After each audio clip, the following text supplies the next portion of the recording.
I worked the counter at a seed dealership in central Illinois for 11 years. Most of what happened there was routine: order confirmations, delivery scheduling, questions about variety performance, the occasional complaint about germination rates. The transactions were agricultural and procedural and mostly forgettable. I remember the Harmon account. It was the spring of 1984. The farm crisis had been building across the county for 2 years, and the pressure was showing in ways that were easy to see from behind a counter. Farmers who had always paid in 30 days were asking for 60. Operators who had been planting the same seed variety for a decade were suddenly interested in whatever was cheapest.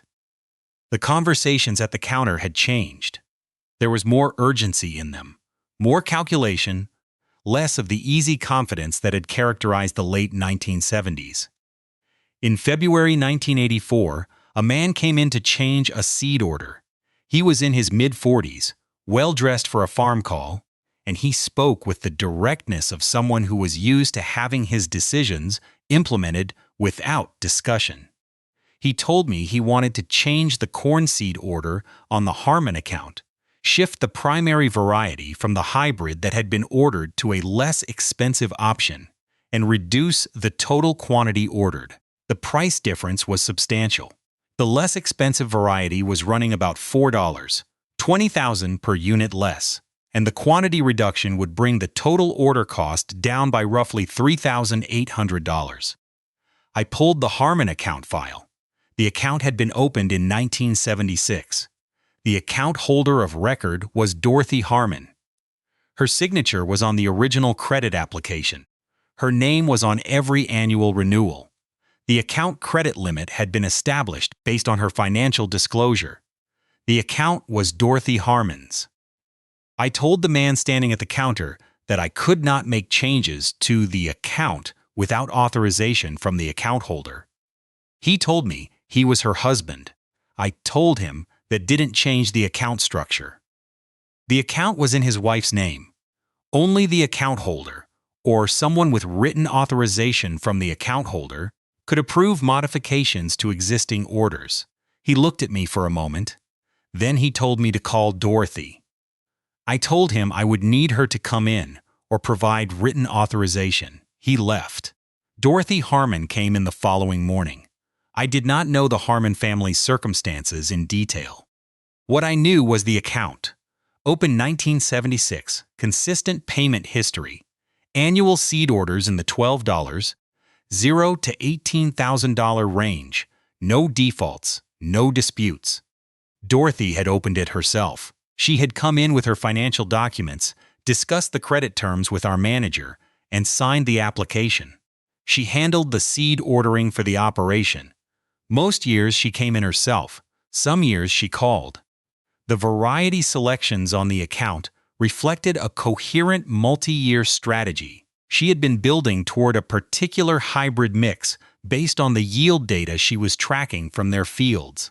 The order she had placed in December 1983 for the 1984 season was the largest in the account's history. She had ordered 240 units of a premium hybrid for their best ground and 80 units of a secondary variety for the fields with more variable soil. The total was $16,240. The order was confirmed, the seed was allocated, and delivery was scheduled for March. When Dorothy came in the morning after her husband's visit, she asked me what he had wanted to change. I told her, substitute to the cheaper variety across the whole order, reduce total units by 60. She was quiet for a moment. She asked what the price difference was. I told her, $3,800 less on the order total. She nodded slowly. She asked whether the cheaper variety had the same yield data on their soil type. I pulled our trial results for both varieties in our county. The cheaper variety had run about 8 bushels per acre below the premium hybrid in our local trials over 3 years.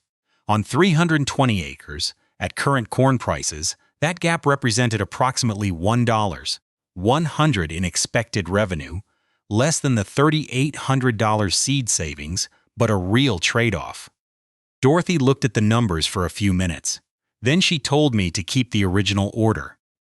What happened at the Harmon counter in February 1984 was not complicated as a matter of account management.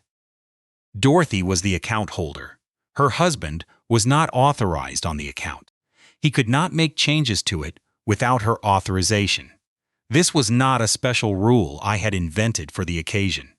It was the structure of every vendor credit account we administered. The account holder controlled the account, and changes required the account holder's approval.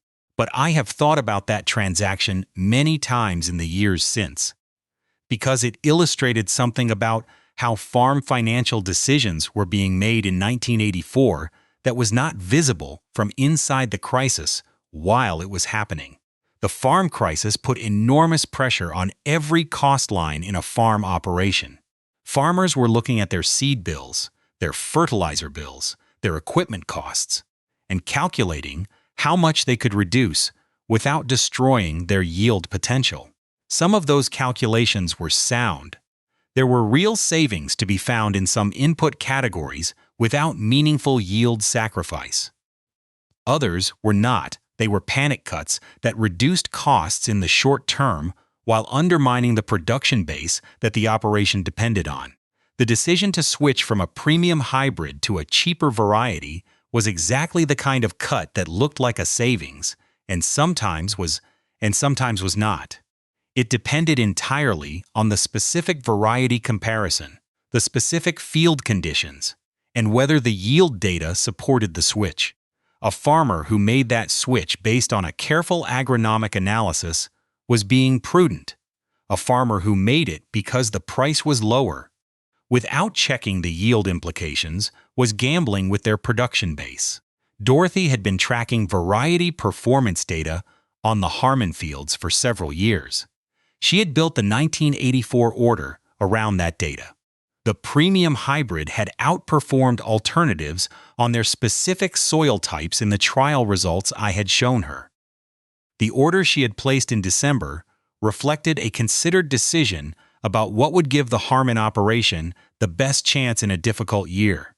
Her husband had come to the counter wanting to cut $3,800 from the seed bill.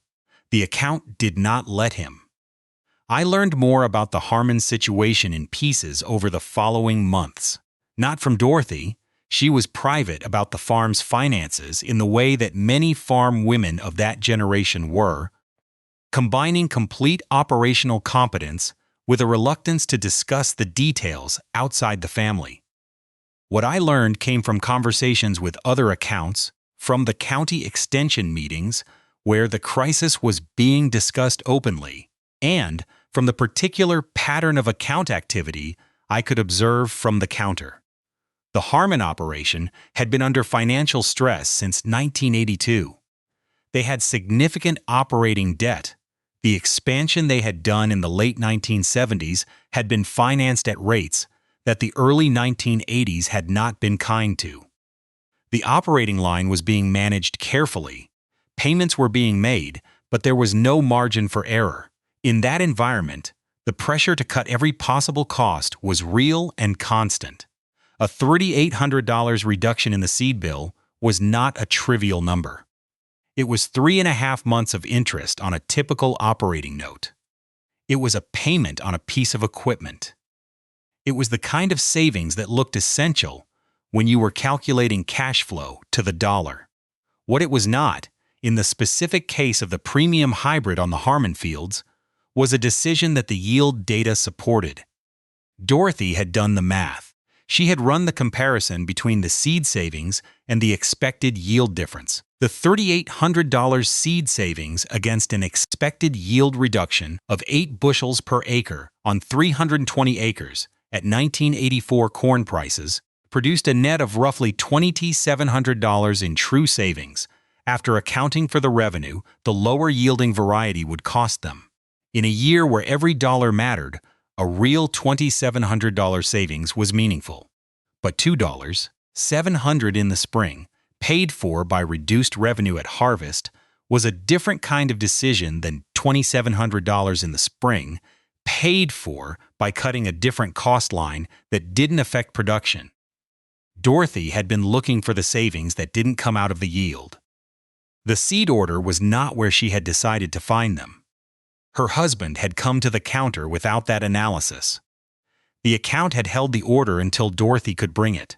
A vendor credit account opened in one person's name is, in its mechanics, a simple thing.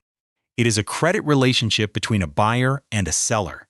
The buyer has a credit limit, an account number, and authorization to place orders up to that limit.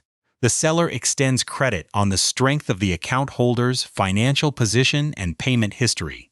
Changes to existing orders, modifications, cancellations, substitutions require the account holder's authorizations because they affect the credit relationship that the account holder established. In a farm operation where both spouses work the land and make operational decisions, the question of whose name is on which account is often an artifact of who happened to open the account rather than a deliberate allocation of authority. The person who drove to the dealership first, who made the first call, whose financial information was used to establish the credit, that person's name ends up on the account, and that name determines who controls it. Dorothy Harmon had opened the seed account in 1976 because she was the one who handled seed purchasing for the operation. She had driven to the dealership, discussed the varieties with the sales staff, and signed the credit application. For 8 years, the account had functioned as a practical tool for agricultural purchasing. It had not, in those 8 years, been the mechanism that determined whether a particular planting decision would or would not be implemented. In February 1984, it was. The account was Dorothy's not because of any particular planning or foresight about what might happen in a farm crisis. It was hers because she had been the one who opened it. But the result of that ordinary fact, that her name was on the account and not her husband's, was that when the pressure of the crisis produced a disagreement about the right seed decision, the account structure gave Dorothy the authority to make the final call. I have thought about whether she knew this when she came in the morning after her husband's visit, whether she had known the account was in her name and understood what that meant before she walked in, whether the visit to the counter had been the first moment she realized her name on an account gave her a specific kind of authority, or whether she had always understood that and had been waiting for a moment when it mattered. I don't know the answer to that. Dorothy never said. What I know is that she came in, asked the right questions, looked at the yield data, and made a decision based on that data. The account authorized her to make it. Her husband had not been trying to undermine her. He had been trying to save money in a year when the operation needed to save money everywhere it could. The $3,800 seed saving had looked real to him because it was real. The invoice would have been $3,800 less. What he had not factored in was the yield comparison, the revenue implications, and the specific decision that Dorothy had made in December when she placed the original order. The account didn't know any of that. It only knew whose name was on it. The name was Dorothy's. The Harmon operation got through 1984. I know this because Dorothy came in the following December and placed the 1985 seed order. She ordered the same premium hybrid for the good ground and added a third variety for a field rotation change she was making on the east side of the operation. She paid the 1984 account balance in full at the time of the 1985 order. The payment came in before year-end, consistent with her 8-year pattern. She did not mention February 1984. I did not bring it up. The 1984 corn harvest on their ground had come in at the upper end of what the county extension had projected for that variety. Not a record year, but a solid year on the fields where the premium hybrid had been planted. The yield data Dorothy had been tracking had held. I never learned what the cheaper variety would have produced on their ground in 1984. I know what the county trial results showed. I know what Dorothy's decision had been. I know that the account was in her name. And I know that when her husband stood at my counter in February 1984 and told me he wanted to change the seed order, the account gave me one answer to give him. Only the account holder can approve changes. The account holder was Dorothy. She came in the next morning. She kept the order. The seed went in the ground in March. The account had not made the agronomic decision. Dorothy had, but the account had made sure it was hers to make.